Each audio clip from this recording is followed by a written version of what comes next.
Hello दोस्तों, study with अनु में मैं अनु आपका स्वागत करती हूँ। और हम इंडियन ज्योग्राफी पढ़ रहे हैं। तो इंडियन ज्योग्राफी में आज हम कंप्लीट करने वाले हैं तटीय भाग और द्वीप समूह। ठीक है, तो हम ये कोस्टल पार्ट एंड आइलैंड पढ़ेंगे। तो भाई देख लेते हैं थोड़ा सा मैप पहले। तो मैं बस इतना कहना चाहूँगी कि अगर स्टडी विद अनु पे आप नए हैं, चैनल को सब्सक्राइब करिए, बेल आइकन को प्रेस करिए, ताकि मेरे द्वारा कराए जा रहे जितने भी आपके सब्जेक्ट हैं उन सबके नोटिफिकेशन आपको मिलते रहें। तो चलिए स्टार्ट करते हैं, टाइम वेस्ट नहीं करते। तो यहाँ पे हम पढ़ने वाले तटीय मैदान। तो आप ये भारत का मैप देख सकते हैं। तो हम थोड़ा सा मैप को जूम करेंगे और देख लेते हैं कहाँ कहाँ हमारा तटीय मैदान है। तो आप देख सकते हैं कच्छ का रण यहाँ पर है, गुजरात में काठियावाड़ प्रायद्वीप है, गुजरात का तटीय मैदान है। यहाँ पे ये सूरत है, ये मुंबई है, ये कोंकण तट है, ये महाराष्ट्र है और यहाँ पर आपका गोवा है। ठीक है, और यहाँ पर आप देख सकते हैं दमन और दीव तथा दादरा और नगर हवेली है। ठीक है, ये आपका पश्चिमी तट आ गया। यहाँ पे पूर्वी तट है, ये आंध्र प्रदेश है, उड़ीसा है, ये आंध्र काकीनाडा मैदान है, यहाँ पर आपका उत्कल मैदान है और यहाँ पर उत्तरी सरकार तट है। ठीक है, देख सकते हो आप। अब आप थोड़ा नीचे आ जाते हैं तो हम यहाँ देखेंगे तमिलनाडु है। तो यहाँ पे कोरोमंडल तट है, यहाँ नीचे कन्याकुमारी है आपकी, ये आपका केरल हो गया, यहाँ मालाबार तट हो गया, ये आपका मैंगलोर हो गया, ये कन्नड़ तट हो गया, ये कर्नाटक हो गया, ये पश्चिमी तटीय मैदान हो गया, ये गोवा हो गया, ये कोंकण तट हो गया, ये महाराष्ट्र हो गया। इतना हम देख चुके हैं। ठीक है, थोड़ा थोड़ा सा रफली आइडिया हमें हो गया है। अब इसी बेस पे हम क्वेश्चन आंसर्स करेंगे। तो सबसे पहले हमें करना है आज पूर्वी भाग को कंप्लीट। ठीक है, ये गुस्सा आधा ही बड़ा हो गया तो स्मॉल कर देते हैं। तो थोड़ा सा पूर्वी भाग के बारे में हम पढ़ लेते हैं। ठीक है, ज़्यादा बड़ा नहीं है, पढ़ते हैं उसके बाद PYQ से सॉल्व करेंगे। तो पूर्वी भाग, तो विस्तार जो है पूर्वी तटीय मैदान की हम बात कर रहे हैं। तो इसका विस्तार जो है वो आपका उड़ीसा, आंध्र प्रदेश और तमिलनाडु के तटीय मैदान में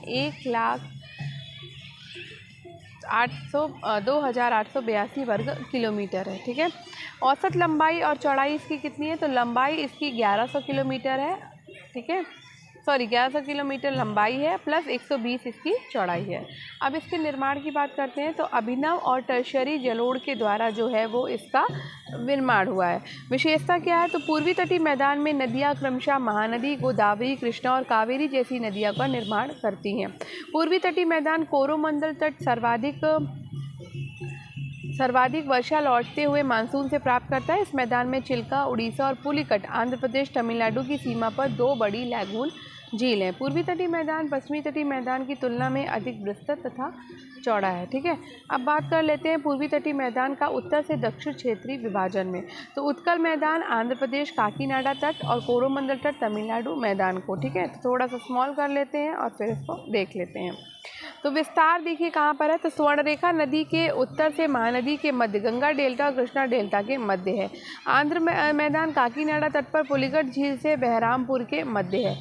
कोरोमंडल तट तमिलनाडु मैदान में कुमारी अंतरीप से पुलिकट झील के मध्य में है। ठीक है, इसकी लंबाई है 400 किलोमीटर और कोरोमंडल तट में आपका 675 किलोमीटर आ जाता है। ठीक है, चौड़ाई है लगभग 100 किलोमीटर उत्कल मैदान की और कोरोमंडल तट की है यहाँ पर 100 किलोमीटर।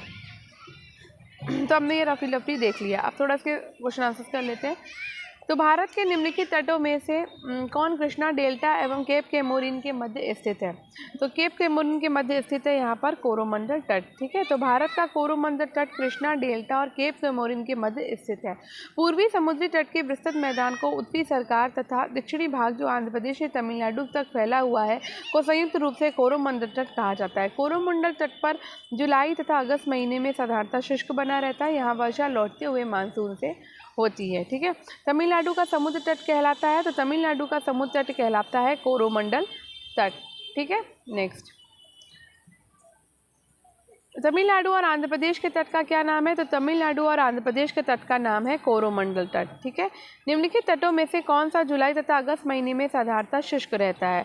तो जुलाई और अगस्त महीने में साधारणतः शुष्क रहता है कोरोमंडल तट। ठीक है, नेक्स्ट, श्रीहरिकोटा द्वीप निकट अवस्थित है। तो श्रीहरिकोटा द्वीप जो है वो आपका पुलिकट झील के निकट में अवस्थित है। श्रीहरिकोटा द्वीप आंध्र प्रदेश में पुलिकट झील के निकट स्थित है। इसी द्वीप में भारतीय अंतरिक्ष अनुसंधान संगठन इसरो का उपग्रह प्रक्षेपण केंद्र स्थित है। चिल्का झील उड़ीसा राज्य में स्थित है।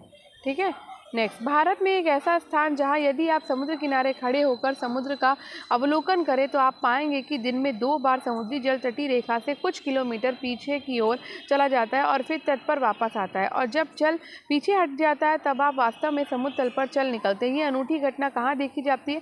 तो ये आपकी चांदीपुर में देखी जाती है। ठीक है, तो भारत में उड़ीसा राज्य के चांदीपुर बीच के किनारे खड़े होकर समुद्र का अवलोकन करें तो आप पाएंगे कि दिन में 2 बार समुद्री जल तटीय रेखा से कुछ किलोमीटर पीछे की ओर चला जाता है और फिर तट पर वापस आता है। ठीक है, अब कथन और कारण देखते हैं। उड़ीसा तट भारत में सर्वाधिक चक्रवात प्रवण क्षेत्र है। महानदी डेल्टा में भारी मात्रा में मैंग्रोव का निर्वनीकरण हुआ है। तो भाई यहाँ पर आपका ऑप्शन जो है ए और आर दोनों सही है, और आर ए की सही व्याख्या नहीं कर रहा। तो भारत की आकृति चतुष्कोणीय यानी कि चतुर्भुजाकार है। इसके पूर्व में बंगाल की खाड़ी, पश्चिम में अरब सागर, और यहाँ आने वाले चक्रवात इन्हीं 2 जलीय क्षेत्रों में पैदा होते हैं। बंगाल की खाड़ी में अधिक ताप से बने निम्नदाब के कारण अधिक चक्रवात उत्पन्न होते हैं। बंगाल की खाड़ी में ज़्यादातर चक्रवात अक्टूबर और नवंबर में बनते हैं। भूवैज्ञानिक अध्ययन केंद्र तिरुवनंतपुरम के अनुसार पूर्वी तट देश का सर्वाधिक चक्रवात प्रभावित क्षेत्रों के अंतर्गत सम्मिलित किया जाता है। महानदी के डेल्टा क्षेत्रों में भारी मात्रा में मैंग्रोव वनों का निर्वनीकरण हुआ। ठीक है, तो अब सुमेल कर लेते हैं सागर, पुलिन और राज्य को। ठीक है, तो दीघा आपका जो है वो दिया हुआ है आपका पश्चिम बंगाल में। ठीक है, गोपालपुर आंसी दिया हुआ है आपका उड़ीसा में, कलांगुट दिया हुआ है गोवा में, और मरीना आपका दिया हुआ है तमिलनाडु में। ठीक है, नेक्स्ट, भारत के निम्नलिखित तटों में से किस पर औसत समुद्र तल मापा जाता है? तो ये आपका चेन्नई में मापा जाता है। ठीक है, तो भारत का औसत समुद्र तल चेन्नई तट में मापा जाता है, जहाँ पर स्थित चेन्नई तट से मापा जाता है, जहाँ पर स्थित चेन्नई बंदरगाह हर मौसम में खुला रहने वाला बंदरगाह है। ठीक है, नेक्स्ट, तो नेक्स्ट क्वेश्चन है हमारा, निम्नलिखित कथनों पर विचार करें। तो सही क्या है यहाँ पर भाई? तो मैं आपको डायरेक्ट सही बता देती हूँ कि सिंधु नदी मानसरोवर के करीब तिब्बत से निकलती है और अंत में कराची के निकट अरब सागर में मिल जाती है। ये आपका सही है। ठीक, तो भारत का पूर्वी तट पश्चिमी तट की तुलना में विस्तृत है, जबकि पश्चिमी तट के अरब सागर में अवसंचल निमज्जन के कारण संकीर्ण हो गया है। इसी कारण पश्चिम तट में बहने वाली नदियाँ डेल्टा नहीं बनाती, लेकिन पूर्वी तट में बहने वाली नदियाँ बड़े बड़े डेल्टा का निर्माण करती हैं। सिंधु नदी का स्रोत तिब्बत से 5182 मीटर की ऊंचाई पर मानसरोवर झील के निकट बोखुरचू हिमनद से है। सिंधु नदी की कुल लंबाई 2880 किलोमीटर है और ये तिब्बत, चीन और भारत से अववाहित होते हुए पाकिस्तान में कराची के दक्षिण में अरब सागर में गिर जाती है। ठीक है, मन्नार की खाड़ी किसके तट के साथ अवस्थित है? तो मन्नार की खाड़ी जो है वो आपकी तमिलनाडु के साथ में अवस्थित है। ठीक है, भारत और श्रीलंका के बीच स्थित मन्नार की खाड़ी तमिलनाडु तट के साथ अवस्थित है। इसका नामकरण श्रीलंका के मन्नार द्वीप पर किया जाता है। ये नदी इसी खाड़ी में गिरती है। यहाँ जयमंडली भंडार तथा राष्ट्रीय समुद्र पार्क अवस्थित है। तमिलनाडु में स्थित तूतीकोरिन बंदरगाह भी इसी खाड़ी में स्थित है। ठीक है, तो अब हमने ये वाला टॉपिक आज का कंप्लीट कर लिया है। अब हम कल करेंगे अपना पश्चिमी भाग को। ठीक है, तो आई होप आपको आज का वीडियो पसंद आया होगा। तो अगर आपको आज का वीडियो पसंद आया हो तो वीडियो को लाइक करें, शेयर करें, चैनल को सब्सक्राइब करें, स्टडी विद राइनो के साथ में बने रहें, कनेक्टेड रहें। ठीक है, तो धन्यवाद, मिलते हैं कल। आपका दिन शुभ हो।